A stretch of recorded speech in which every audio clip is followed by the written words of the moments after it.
สบายดีพี่น้องวงปลายสุขคนอยู่กับ2ครอบครัวบ่เย็นเสนอคือเก่า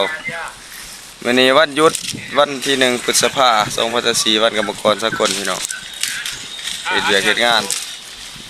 เด็ดใบไม้แห้งขายพี่น้องทีมงานเด็ดใบยาอันเด็ดไปดองแห้งขายนี่บ่มีแนวเฮ็ดแนวหาพี่น้องเอ้ยเด็ดไปดองแห้งขาย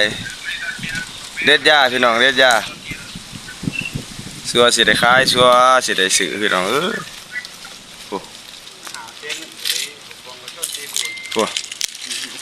เด็ดเด็ดเป็นใบพี่น้องนี่เด็ดเนี่ยสิโอ้ยสิเดี๋ยวพี่น้องเอ้ยได้ขันหลายตอนพอเพราะหนาเกษตรเมืองลาวพอเฮ็ดเป็นยอมสิไปขายไปตองแหงแล้วก็สิมาอัดใส่พี่น้องอัดใส่เป็นก่อน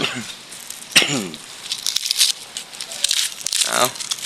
สัวสิเดียวนี่เบิดมือก็บ่แล้วดอกพี่น้องเอ้ย